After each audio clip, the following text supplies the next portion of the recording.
کہ پہلے سٹیپ میں جناب آبنائے ہرمز کو 28 فروری سے پہلے کی پوزیشن پر لانا ہے، پھر ایرانی بندرگاہوں پر جو امریکی پابندیاں ان میں نرمی کرنا ہے تاکہ ایران جو ہے وہ تیل کی خرید و فروخت کر سکے، اس کے بعد ایران پر جو پابندیاں ہیں عالمی ان میں نرمی کرنا، ایران کے جو منجمد اثاثے ہیں ان کو غیر منجمد کرنا۔ لیکن ان ساری خبروں کے درمیان وہ کہہ رہے ہیں کہ یہ سب پروپیگنڈا ہے، ایران ڈیل ابھی فائنل نہیں ہوئی، 95% مکمل ہو چکی ہے، لیکن ابھی بھی کچھ الفاظ کے چناؤ پر بحث جاری ہے۔ آج کسی معاہدے پر دستخط نہیں ہو رہے، اس کام کو مکمل ہونے میں ابھی کچھ دن لگ سکتے ہیں۔ عرب میڈیا رپورٹ کر رہا ہے جو العربیہ کا دعویٰ ہے کہ 5 جون کو اسلام آباد میں جناب امریکہ اور ایران کے درمیان امن معاہدے پر دستخط ہونے جا رہے ہیں۔ وزیر اعظم نے بھی سوشل میڈیا پر ٹویٹ کرتے ہوئے کہا کہ وہ خوش آمدید کہتے ہیں اس سارے عمل کو جو اسلام آباد میں ہونے جا رہا ہے، جس کا نام معاہدہ اسلام آباد یا اسلام آباد پیکٹ رکھا جائے گا۔ اس معاہدے کے تحت ایران اور اس امریکہ کے درمیان مکمل جنگ بندی اور مکمل جنگ کا خاتمہ، ایران کے نیوکلیئر پروگرام پر بات جو ایران ابھی تک ڈینائی کر چکا ہے کہ ان مطالبات میں تجاویز میں ایران کے نیوکلیئر پروگرام پر کوئی بات نہیں ہوگی، لیکن دونوں جانب سے یہ دعویٰ کیا جا رہا ہے کہ اگر ایران کے نیوکلیئر پروگرام پر بات نہیں ہوگی اور ایران پر افزودہ یورینیم کے دروازے ہمیشہ کے لیے بند نہ کر دیے گئے،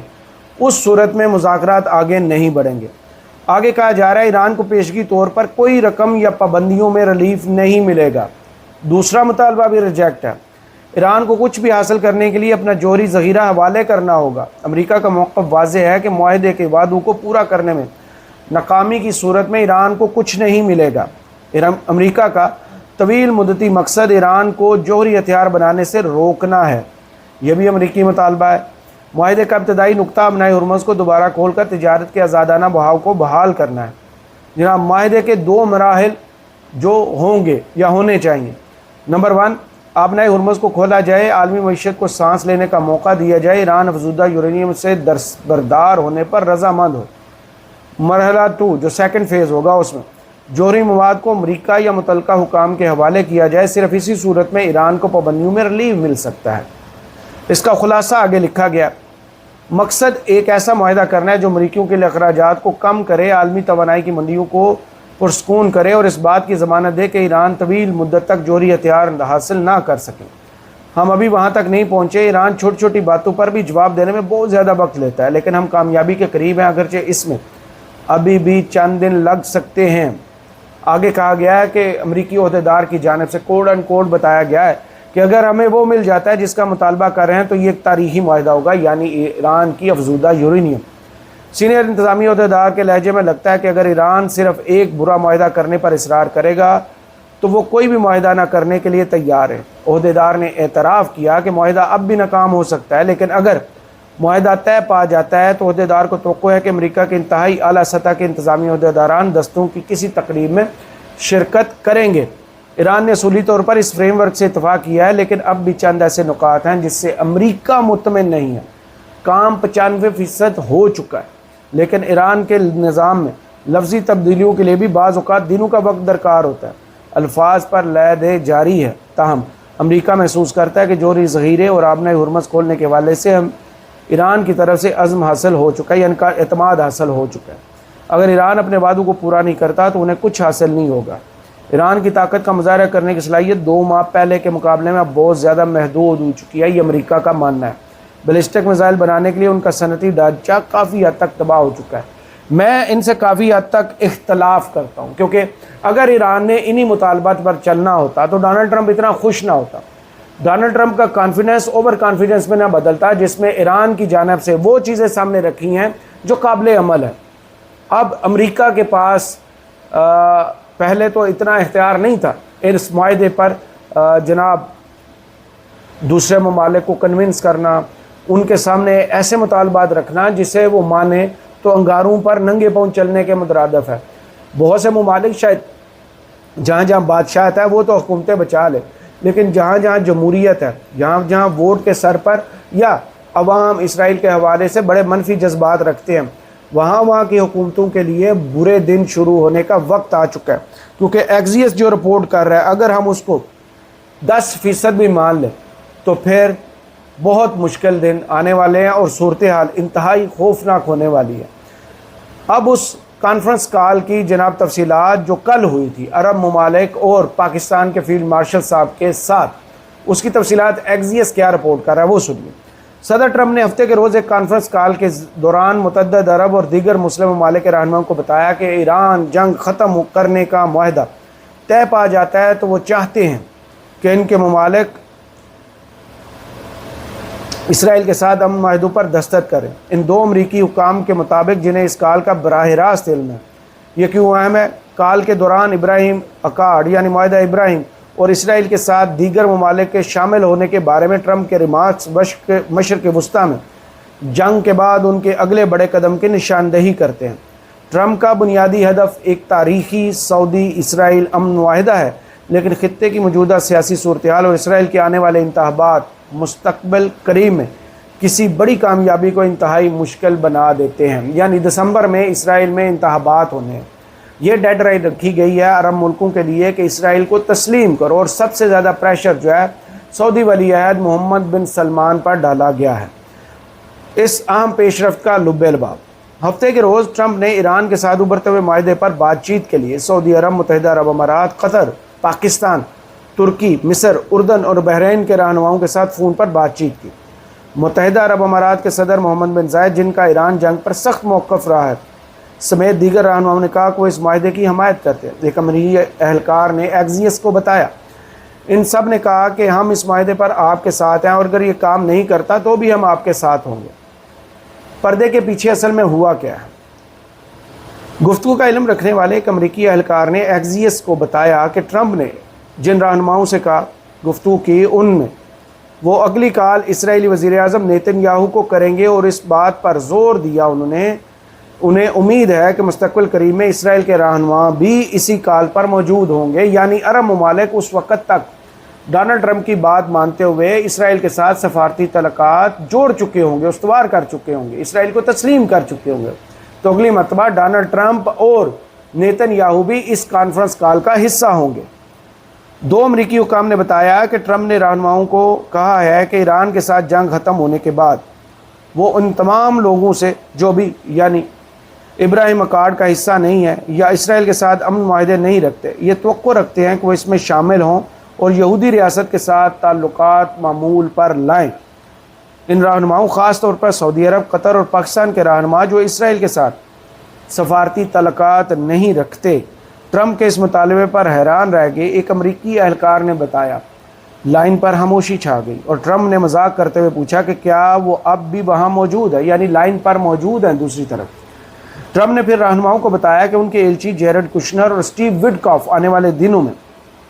اس معاملے پر فالو اپ کریں گے، یعنی وہ ان ممالک کے ساتھ دوبارہ رابطہ کریں گے۔ اس پر جو رد عمل ہے وہ کیا ہے؟ ٹرمپ نے اتوار کو ٹروتھ سوشل پر ایک پوسٹ میں لکھا، میں اب تک مشرق وسطیٰ کے تمام ممالک کا ان کے تعاون اور شراکت داری پر شکریہ ادا کرنا چاہوں گا، جو کہ تاریخی ابراہیم اکارڈ کے ممالک میں ان کی شمولیت سے مزید بڑھے گی اور مضبوط ہوگی۔ انہوں نے ایک دن ایران کے بھی ابراہیم اکارڈ میں شامل ہونے کا خیال پیش کیا۔ اس کے لیے تہران کو اسرائیل کو تسلیم کرنا ہوگا، جس سے وہ 2 دہائیوں سے انکار کرتا آ رہا ہے۔ موجودہ ایرانی حکومت اسرائیل کو ایک دشمن کے طور پر دیکھتی ہے اور اس کی تباہی کے لیے پرعزم ہے۔ آج ہی جناب بنگلہ دیش نے بھی اپنے پاسپورٹ کے اندر نئے پاسپورٹ جو جاری کیے ہیں، پاکستان جو دنیا کا واحد ملک ہے کہ یہ پاسپورٹ ساری دنیا میں کارآمد ہے سوائے اسرائیل کے، بنگلہ دیش نے بھی وہ سٹیٹس بحال کر دیا اور پاسپورٹ پر یہی تحریر دوبارہ لکھ دی ہے جو 1971 سے پہلے تھی کہ یہ پاسپورٹ سوائے اسرائیل کے پوری دنیا میں کارآمد ہے۔ تو آگے سینیٹر لنزے گرام، جن کا تعلق جنوبی کیرولائنا سے ہے، ڈیموکریٹ ہیں یہ، وہ کہتے ہیں اور پرو اسرائیل ہیں، وہ کہتے ہیں، جنہوں نے ایران کے ساتھ ابھرتے ہوئے معاہدے پر تنقید کی تھی اور وہ کانگریس میں ابراہیم اکارڈ کی توسیع کے لیے ایک اہم قوت ہے، نے اتوار کو ایکس پر لکھا کہ وہ عرب اور دیگر مسلم رہنماؤں سے ٹرمپ کے اس مطالبے کی حمایت کرتے ہیں۔ انہوں نے کہا کہ اگر واقعی ایرانی تنازع کو ختم کرنے کے لیے ان مذاکرات کے نتیجے میں خطے میں ہمارے عرب اور مسلم اتحادی ابراہیم اکارڈ میں شامل ہونے پر رضامند ہو جاتے ہیں تو یہ معاہدہ مشرق وسطیٰ کی تاریخ کے سب سے اہم معاہدوں میں سے ایک بن جائے گا۔ لنزے گرام نے سعودی عرب اور دیگر ممالک سے ٹرمپ کے مطالبے پر عمل کرنے کا مطالبہ کیا۔ انہوں نے لکھا کہ اگر آپ صدر ٹرمپ کی تجویز کے مطابق اس راستے پر چلنے سے انکار کرتے ہیں تو اس کے ہمارے مستقبل کے تعلقات پر شدید اثرات مرتب ہوں گے اور یہ تجویز ناقابل قبول ہو جائے گی۔ انہوں نے مزید کہا کہ تاریخ اسے ایک بڑی غلط فہمی یا غلط حساب کتاب کے طور پر دیکھے گی، لیکن بات یہ ہے سعودی عرب کے ولی عہد محمد بن سلمان نے اسرائیل کے ساتھ تعلقات معمول پر لانے کی آمادگی ظاہر کی تھی، لیکن گزشتہ ایک سال کے دوران وہ اس معاملے پر ٹھنڈے پڑ چکے ہیں، کیونکہ جب اسرائیل نے غزہ پر حملہ کیا تھا اور اس کے بعد 72,000 سے زائد فلسطینیوں کو شہید کیا جن میں خواتین اور معصوم بچے شامل ہیں، اس کے بعد کون سا مسلم ملک ہے جو اسرائیل کو ناجائز اور حرام ریاست سے جائز ریاست تصور کرے؟ کیونکہ پاکستان میں قائد اعظم رحمۃ اللہ علیہ دنیا سے رخصت ہونے سے پہلے یہ فرما چکے کہ 2 ریاستی حل انہیں قابل قبول ہے، یعنی فلسطین کی ایک آزاد ریاست جو 1947 کے وقت موجود تھی، اس کو فلسطینی ریاست جو ہے ڈکلیئر کیا جائے، اس کے بعد ہی سفارتی تعلقات یا اسرائیل کے حوالے سے اگلی رائے کا اظہار کیا جا سکتا ہے۔ اور اس حوالے سے عمران خان کا بھی وہی موقف ہے جو قائد اعظم رحمۃ اللہ علیہ کا تھا۔ اب آگے سعودی عرب کی بات۔ ٹرمپ نے گزشتہ نومبر میں اوول آفس کی ملاقات کے دوران محمد بن سلمان سے ابراہیم اکارڈ میں شامل ہونے کا مطالبہ کیا تھا۔ سعودی ولی عہد نے اس پر پیچھے ہٹنے کا اشارہ دیا اور ملاقات میں کشیدگی پیدا ہو گئی تھی۔ ایران جنگ اور متحدہ عرب امارات کے ساتھ سعودی عرب کے اختلافات نے مملکت کو اسرائیل کی انتہائی دائیں بازو کی حکومت کی طرف زیادہ شکوک و شبہات اور سخت موقف اپنانے پر مجبور کیا ہے۔ سعودی حکام اب بھی اسرائیل سے مطالبہ کرتے ہیں کہ وہ تعلقات معمول پر لانے کی شرط کے طور پر ایک آزاد فلسطینی ریاست کے لیے ایک ناقابل واپسی اور وقت کے پابند راستے کا عزم کرے۔ اسرائیلی حکومت اس سے انکار کرتی ہے۔ اسرائیلی اور امریکی حکام کا خیال ہے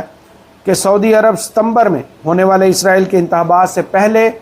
اور یہ دیکھنے سے پہلے کہ کون سی حکومت حلف اٹھاتی ہے اس معاملے پر کوئی قدم نہیں اٹھائے گا۔ یعنی بات جنگ سے شروع ہوئی تھی، اس وقت بھی شکوک و شبہات کا اظہار کیا گیا تھا کہ اچانک سے غزہ پر حملہ جو کیا گیا ہے اور اس کا اثر جو ہے گریٹر اسرائیل کے بننے تک جائے گا، وہی کام شروع ہو چکا۔ لبنان پر حملہ، اس کے بعد جناب عراق پر حملہ، اس کے بعد شام پر حملہ،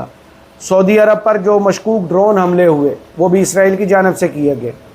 اس کے علاوہ بحرین پر مشکوک حملے ہوئے، قطر پر مشکوک حملے ہوئے، اور بعد میں یہی کہا گیا حتیٰ کہ آخری حملے جو متحدہ عرب امارات کے ابوظہبی کے ایٹمی بجلی گھر پر ہوئے، اس میں بھی یہی بات سامنے آئی تھی کہ یہ حملے جو ہیں عراق، یمن، بحرین کی جانب جو سمت ہے اس سمت سے ہوئے ہیں، نہ کہ ایران کی جانب سے ہوئے ہیں۔ تو آپ خود سمجھ لیجئے کہ دشمن اس وقت کیا چاہتا ہے کہ کسی بھی طریقے سے مسلم ممالک کو پریشرائز کیا جائے، اور یہ جو خبر آئی تھی نا پہلے پاکستان کے جناب انٹرفیئرنس سے ان کے مطالبے پر جنگ روکی گئی ہے، سیز فائر کیا گیا اور مذاکرات بھی اسی وجہ سے ہو رہے ہیں، امن معاہدہ بھی اسی وجہ سے ہوگا، اور اس کے بعد جو پچھلے ہفتے ہی ڈونلڈ ٹرمپ نے کہا تھا کہ وہ 24 گھنٹے بعد ایران پر بڑا لیتل قسم کا حملہ کرنے جا رہے تھے جس سے ایک سویلائزیشن کا خاتمہ ہو جائے گا، لیکن وہ صرف اور صرف محمد بن زائد قطر کے امیر اور محمد بن سلمان سے ٹیلی فونک گفتگو کے بعد انہوں نے اس حملے سے جناب پیچھے ہٹنے کا اعلان کیا تھا۔ تو اب ان ساری خبروں کو آپ خود جوڑ لیجئے کہ ڈونلڈ ٹرمپ پہلے دن سے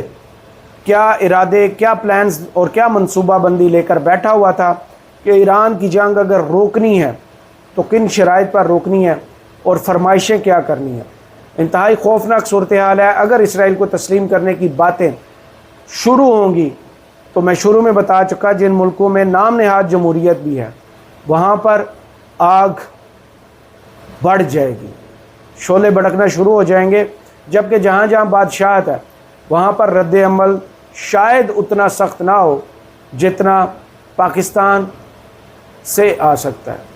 اب دیکھنا یہ ہے کہ ڈونلڈ ٹرمپ کی خوشنودی میں، خوش آمد میں شہباز سرکار اصولی موقف پر آتی ہے، جو قائد اعظم کا موقف ہے، جو آج تک پاکستان بننے کے بعد کا موقف ہے، یا پھر ڈونلڈ ٹرمپ کی دوستی میں اندھے پن کی جانب یا اندھے کنویں میں چھلانگ لگانے کی کوشش کی جاتی ہے۔ کرامت مغل کو فی الحال اس ویڈیو سے اجازت دیجیے، اپنی دعاؤں میں یاد رکھیے گا اور کمنٹس باکس میں ضرور بتائیے گا یہ ویڈیو آپ کو کیسی لگی۔ اللہ حافظ۔